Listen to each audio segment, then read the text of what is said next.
aqui na mesma função de coletar esses depoimentos emocionantes de pessoas que foram perseguidos mesmo por todo esse esquema, essa estratégia de lawfare, que foram alvo de operações psicológicas, de métodos Stasi.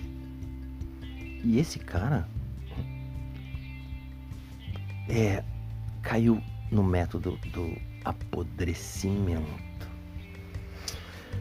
É meio dramático, acelerei porque ele tá muito emocionado. E 13 minutos. A TV 171, tá? Beleza. Depoimento do Pisolato. Eu tive muito medo de ficar só nesses 20 anos. E eu não consigo falar muito sobre isso, gente.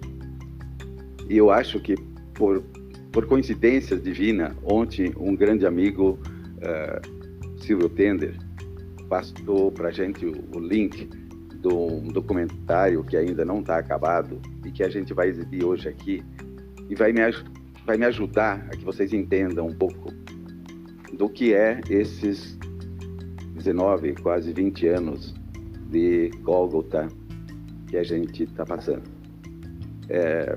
E eu quero que vocês me perdoem, porque relembrar, reviver, repensar, visualizar, eu me sinto como alguém que sofreu queimadura de terceiro grau. Uhum.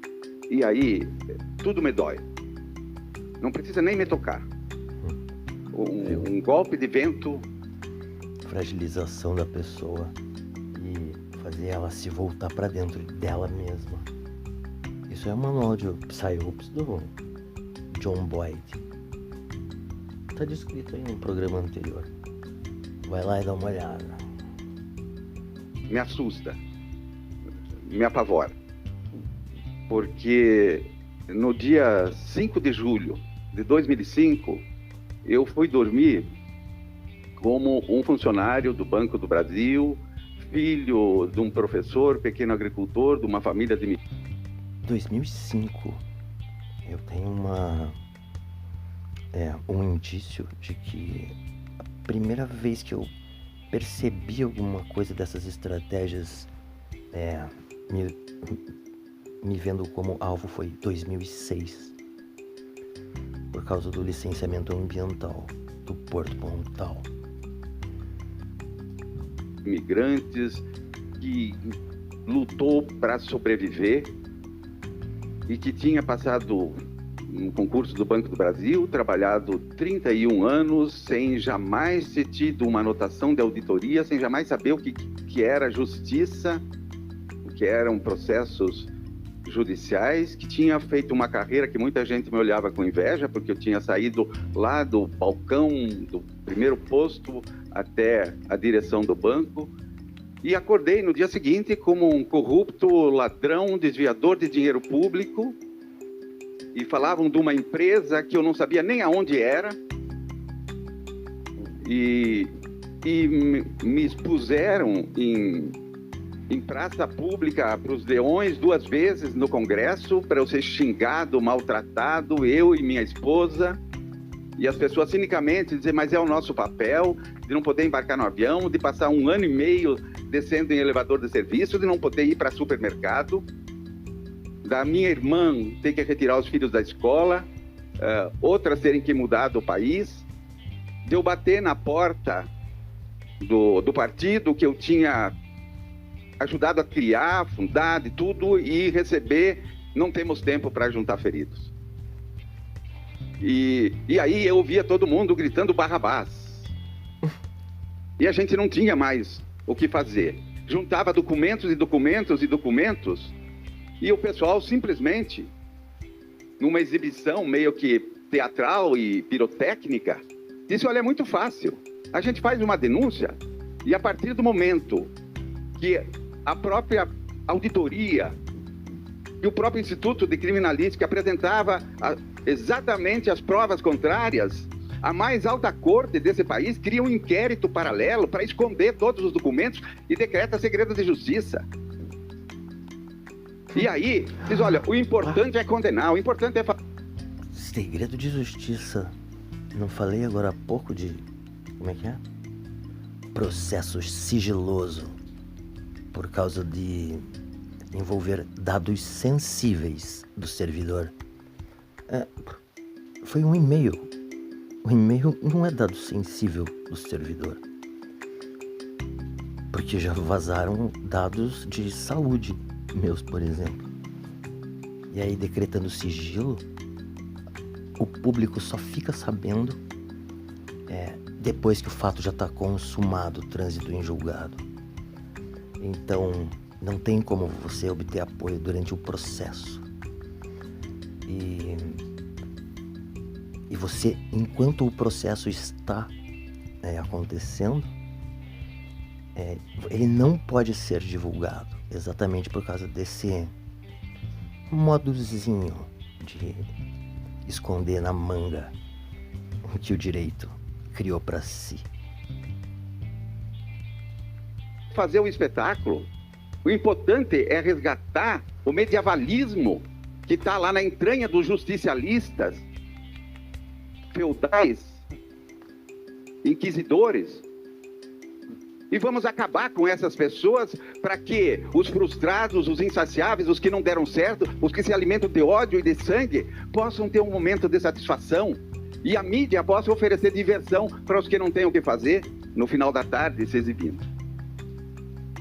Até que chega um determinado momento, a gente recebe um recado, eu e minha esposa, de um dos melhores amigos, e diz, olha, eles sabem que estão errando. E o caminho deles é te colocar na prisão, te dar um remédio errado, alguma coisa e te matar. E a gente, desde o dia 5 de julho, da noite do dia 5 de julho de 2005, que a gente não teve mais sossego. Envenenamento.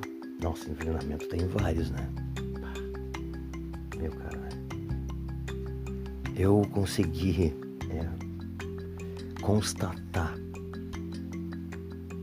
envenenamento por radiação jogada na casa da pessoa.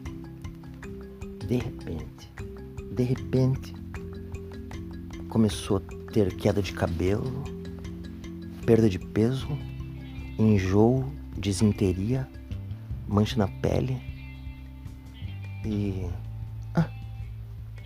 aí durou umas semanas, um mês e passou.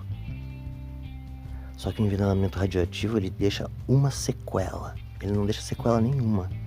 Ele destrói lá a tua fita de DNA e você vai ter a doença daqui 40 anos, 20 anos, 10 anos. Você não consegue fazer relação com o dia do envenenamento.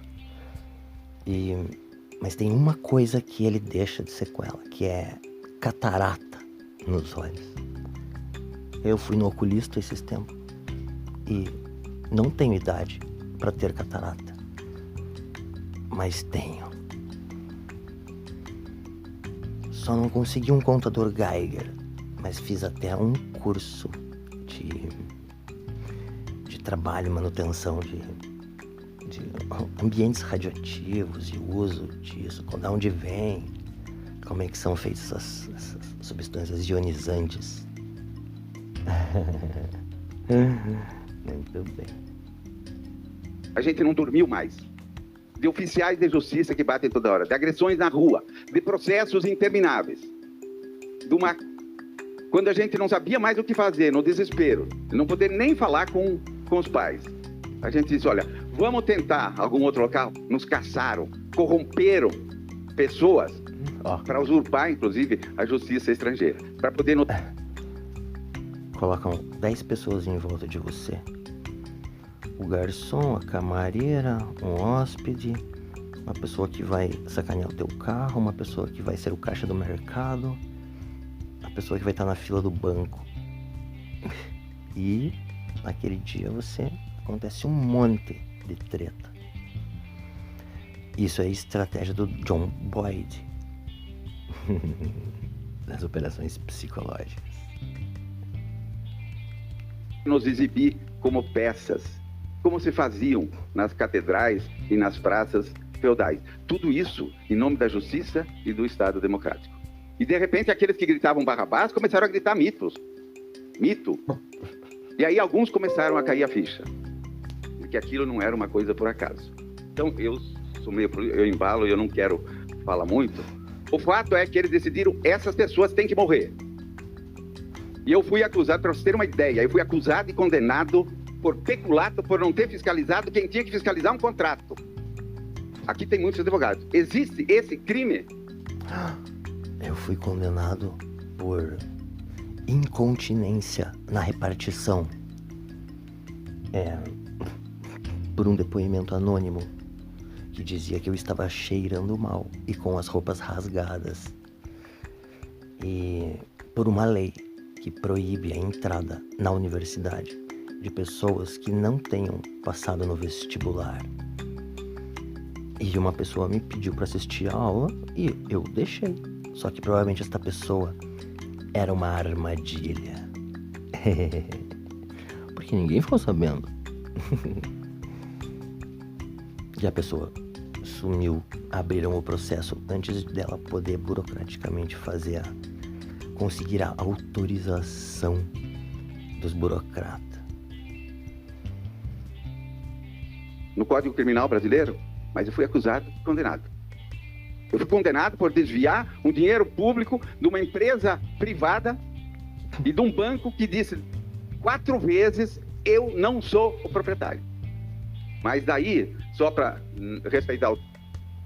Aí, agora fica muito fácil bater nos fatos. Então, já que condenamos, vamos fazer o seguinte, as contas que tinham sido aprovadas pelo TCU, num acordo, bom, agora a gente não pode ficar diferente do TCU, então vamos desaprovar. Viu? Assim. Então o método slapping, ele falou antes, que é estapeamento. Você faz vários distúrbios, várias ações, você sequestra a atenção da pessoa e você faz vários processos de vários lugares diferentes.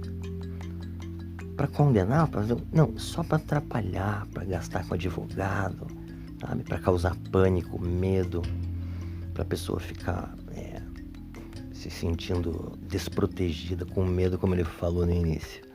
Método do apodrecimento. Então, tudo junto. Guerra não convencional 2.0 na veia para caralho. Macrocosmo, microcosmo.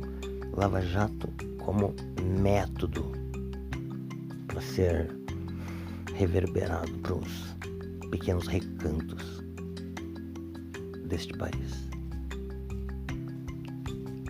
E aí, mesmo que já tenha prescrito o prazo de recurso e assim por diante, lá vai um procurador junto ao TCU e diz, olha, vamos rever esse acordo. E não se respeita a lei, não se respeita nada. E aí vamos desaprovar todas as contas e vamos colocar multa em cima desses caras, vamos asfixiar. Eles têm que morrer. Aí não conseguiu. Os caras teimam. Então vamos abrir mais processos. Vamos tentar condená-lo pela segunda vez.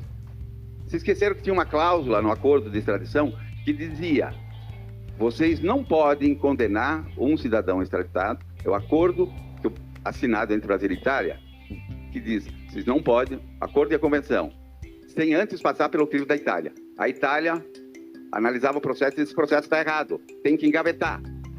Mas ele vai sair no semiaberto, e eu que deveria ficar 21 meses no fechado, fiquei 52 meses. Inclusive, o gozo de uma juíza que há poucos dias foi muito citada aqui em Brasília. Patricinha de Curitiba, é uma perua, mas Franz Ozinga, Science, Strategy and War, Ciência, Estratégia e Guerra. Tinha sido indultado num decreto de indulto 2017, o ministro executor da pena se recusou a cumprir o decreto. E eu fiquei 4 anos indultado sem que ele assinasse o meu indulto. E depois de 4 ações do exterior e de uma série de outros fatos que o tempo não vai dar, ele disse, bom, então eu indulto uma parte, mas vou decretar uma pena perpétua para ele, porque ele tem que pagar uma multa E como o salário dele, a aposentadoria, não dá, então ele vai ficar 168 anos pagando essa multa. E quando eles não conseguiam mais, eles abriram o terceiro processo para me condenar pelo mesmo crime. A Itália disse, não pode, tem que engavetar. Aí o que foi que eles fizeram? Tiraram o meu nome. O processo é idêntico, gente. Eu posso distribuir para qualquer um de vocês. Tiraram o meu nome, o meu CPF, colocaram o nome da Andréia, minha esposa, e condenaram ela porque não tinha que passar pela Itália. Ela está cumprindo pena. Está cumprindo toda a semana lá em Botafogo, em regime aberto, prestação assistencial. Foi indultada.